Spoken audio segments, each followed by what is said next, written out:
नर्मदे मित्रों, जय श्री राम। आज हमारी यात्रा का एक और दिवस है। आज है अमाना एकादशी या एकादशी। इस दिवस लोग व्रत रखते हैं और आज हमारा पुनः एक और निर्जला व्रत है। आज अभी थोड़ी देर पहले हमने स्नान किया है। सुबह का स्नान हो गया था, भोजन ध्यान हो गया था। अभी हम लोगों ने वस्त्र धोए तो हमने सोचा एक स्नान और हो जाए। अभी संध्याकालीन चलेंगे मैया पे और मैया में भी एक स्नान का अवसर भी प्राप्त होगा। यहीं पे घाट है।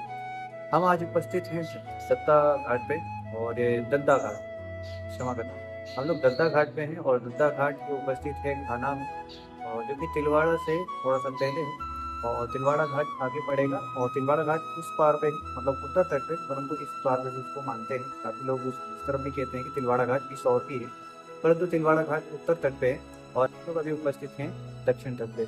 यह जबलपुर जिला के अंतर्गत आता है और आज हम लोग उपस्थित हैं दत्ता घाट पे नीम करौली बाबा में। जिनकी प्रतिमा आप पीछे देख रहे हैं, जो आपको दिख पा रहे हैं, वो है स्वयं नीम करौली बाबा। नीम करौली बाबा के बारे में आप लोग काफी लोग जानते होंगे और जो हमारे पास में जानकारी हम आप लोगों के साथ साझा करना चाहते हैं। नीम करौली बाबा का जन्म 1900 के दरमियान हुआ था। उनका एक्यूरेट एज किसी को नहीं पता है कि इस समय उनका जन्म हुआ था। माना जाता है कि 1900 के सन में उनका जन्म हुआ था और 1900 के बाद में उनका जन्म जो है अकबरपुर जिले के आसपास में हुआ था। उनका पूर्ण स्थान ज़्यादातर विषय बना हुआ है कि किस प्रकार लोगों को पता चले। ज़्यादातर पूर्ण जानकारी नहीं मिलती है, इंटरनेट पे भी पूर्ण जानकारी नहीं मिल पाती। जितना मुझे पता चला है उतना मैं आपको बता रहा हूँ, और सही जानकारी अगर किसी के पास हो तो मुझे कॉन्टेक्ट जरूर बताना। इनका जन्म जो है 1900 में नवबतपुर में हुआ था और ये उत्तर प्रदेश में पड़ता है, जहाँ से ये शुरू से ही भक्ति भाव से परिपूर्ण रहे। माना जाता है कि यह इनके साथ में स्वयं बजरंगबली चलते थे, अर्थात हनुमान जी महाराज सदैव इनके साथ में। और एक वक्त की इनकी घटना है कि एक समय ये ट्रेन में सफ़र कर रहे होते हैं और ट्रेन में टीटी आता है, इनकी चेक करता है। तो इनके पास में टिकट नहीं होता है, टीटी इन्हें उतारना होता है। कुछ कंपार्टमेंट में बैठे कुछ लोग द्वारा कहा जाता है कि लोग उसकी नहीं उतारी है।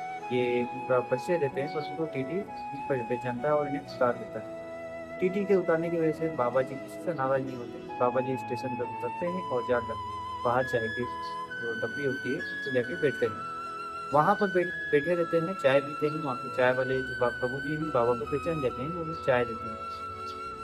अंदर जहाँ रेलवे स्टेशन पे पटरी पे जो ट्रेन लगी, इंजन से प्रारंभ किया जाता है, पर पटरी जो ट्रेन जो है आगे नहीं बढ़ पाती। एक और इंजन बुलाया जाता है, लगता है कि इंजन में कोई खराबी है इसलिए दूसरे इंजन को बुलाया जाता है, परंतु दूसरा इंजन भी आगे की ओर नहीं बढ़ पाता। प्रभु जी के साथ में साक्षात हनुमान जी महाराज है और उनका अपमान हुआ, तो हनुमान जी महाराज ने ट्रेन को आगे नहीं बढ़ने दिया, ऐसा हम लोगों द्वारा हमें पता चला और जो जानकारी हमें मिली वो आपके साथ साझा कर रहे हैं।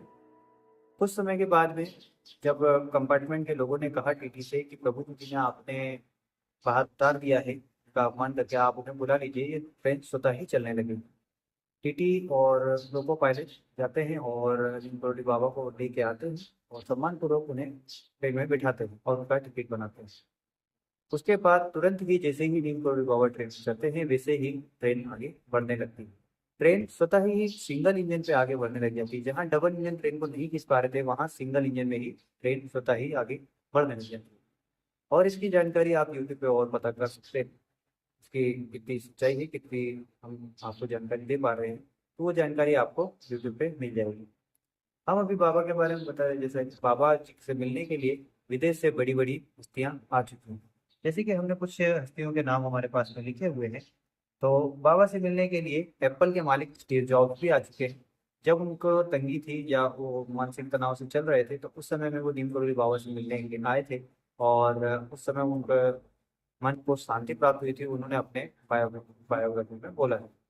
और साथ ही में मार्क जकरबर्ग, जो कि आप लोग जानते होंगे मार्क जकरबर्ग कौन है। मार्क जकरबर्ग स्टीव जॉब्स से प्रेरणा लेके, स्टीव जॉब्स से बातचीत करने के बाद यहाँ पे आए थे। मार्क जकरबर्ग भी टीम करोड़ी बाबा से मिलके रहे थे। मार्क जकरबर्ग फेसबुक के ऑनर है। और कृष्णदास एक अमेरिकन प्रसिद्ध सिंगर है, कृष्णदास नाम कृष्णदास है और बहुत ही सुंदर भजन गायक है, बहुत बढ़िया भजन करते हैं। तो वो भी नीम करोली बाबा के स्थान पे आए हैं। उसके बाद में रामदास, जिनका वास्तविक नाम रिचर्ड अल्बर्ट है।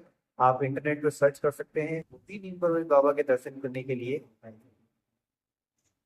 उसके अलावा है जय उत्तल, और ये भी एक भारतीय संगीतकार, बहुत ही सुंदर भजन करते हैं। और ये भी नीम करोली बाबा के पास में गए थे।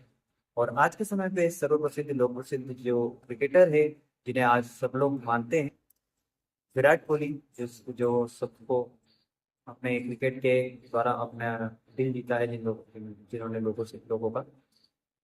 तो विराट कोहली 18 नंबर जर्सी जो आज आईपीएल में आरसीबी से खेलते हैं और इंडियन टीम में ओडीआई वर्ल्ड कप 2011 में पार्टिसिपेट किया था, उसमें जीते भी थे। तो विराट कोहली वो भी नीम करोली बाबा जा चुके हैं।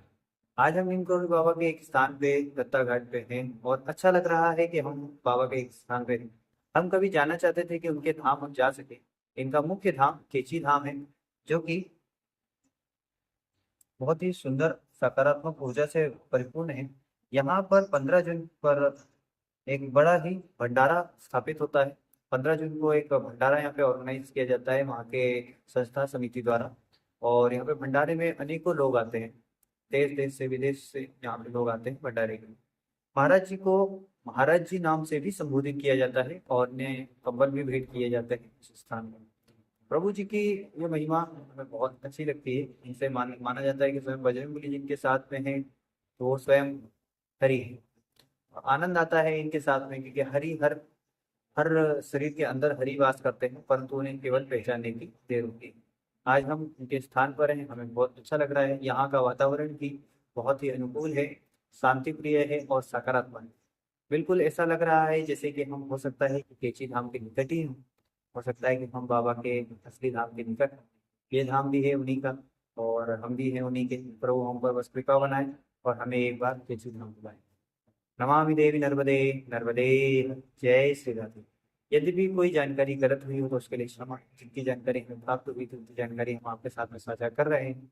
और अब चलते हैं हम थोड़ी देर में नीचे माँ नर्मदा के तट पर। माँ नर्मदा के पावन स्नान करेंगे। एक और हमारा सुबह से 2 बार स्नान हो गया है, परंतु एक बार माँ नर्मदा के तट पे चलेंगे और माँ नर्मदा के तट पे ही हमारा जो आज का व्रत है, निर्जला व्रत, चाहेंगे कि वहीं पे हो खुले।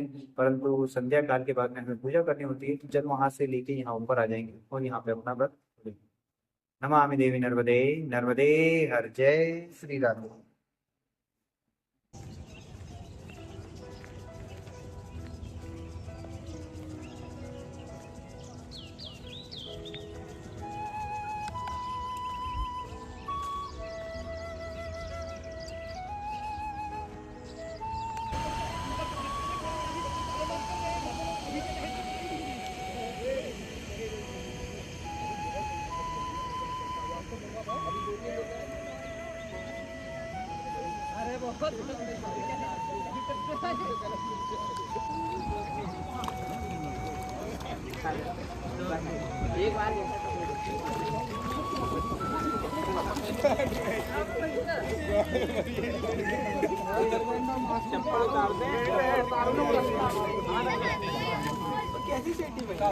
हम अभी घाट पे आए थे। घाट पे हमने अपना स्नान और कमंडल भर लिया है।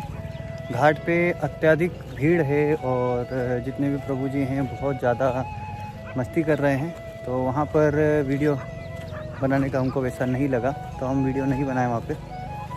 और अभी हम घाट से स्नान करके हमारे 2 बार बाल धुल गए हैं। दिन में भी धोए थे और अभी मैया में स्नान कर रहे थे तो सोचा था थोड़ा सा बाल धो लेते हैं। अभी हम जा रहे हैं हमारे आश्रम की ओर और आश्रम पे आज हमारा विश्राम रहेगा वहीं पे जहाँ पे हम कल रुके थे। और फिर वहाँ से पुनः हम आगे की ओर कल सुबह प्रस्थान करेंगे। बहुत ही आनंदमय रमणीक स्थान है ये और इस स्थान पे एक अत्यधिक रूप से शांति मिलती है। वहाँ वो अपनी मस्ती कर रहे हैं वो लोग, परंतु वहाँ पर उन लोगों की इतनी मस्ती के बाद भी एक अलग ही शांति का अनुभव हो रहा है। तो स्थान अवश्य ही दर्शन कीजिए आप। और आइए, ये तिलवाड़ा जो डैम है, तिलवाड़ा जो ब्रिज बना है उस ब्रिज से तकरीबन 2 किलोमीटर पहले है। यहाँ से वो ब्रिज साफ साफ दिखता है, परंतु यहाँ से तटीय मार्ग नहीं है। तो जैसा भी मार्ग हमें कल पता चलेगा उस हिसाब से हम आपको कल बताएंगे। अभी तो मुझे यहाँ से तटीय मार्ग नहीं दिख रहा है, एक बार मैं वापस से चेक करने के लिए आया हूँ। हाँ, तो अभी आगे देखिए, थोड़ी दूर तक दिखने के बाद में पैक हो जाएगा मार्ग। तो हम सुबह प्रयास करेंगे, पूछेंगे प्रभु जी से, यद्यपि इधर से मार्ग होगा तो हम नीचे से ही चलेंगे, अन्यथा हमें ऊपर से ही जाना होगा जो सड़क मार्ग निर्धारित हुआ है। तो देखते हैं माँ नर्मदा की क्या इच्छा है। हम पिछली बार जब गए थे तो सामने वो जो पुलिया बनी है उस पुलिया से पार होते हुए उधर से गए थे तट से, और काफ़ी देर यहाँ बीच में कहीं पे बैठे थे हम। तो वो मार्ग हमें देखने को मिल रहा है, तो एक अलग ही हृदय में भाव उत्पन्न होते हैं कि हम कभी उस तट पे माँ नर्मदा के समीप बैठे थे, आज इस तट पे माँ नर्मदा के समीप बैठे हैं। तो एक अलग ही हर्ष और आनंद हृदय में उठता है, उसका कथन नहीं किया जा सकता। अभी हम चलते हैं और माँ नर्मदा की जो संध्या बेला की आरती पूजन है वो करते हैं, और आज का जो हमारा निर्जला व्रत है उसे भी खोलना है। सूर्यदेव कुछ ही क्षण में अस्त हो जाएंगे। सूर्यदेव के अस्त होने के बाद में हम माँ नर्मदा के जल से हमारा निर्जला खोलेंगे। इसके बाद में जो भोजन प्रसादी जो रात को होगी उसे हम हमारा व्रत खोलेंगे। नमामि देवी नर्मदे नर्मदे हर।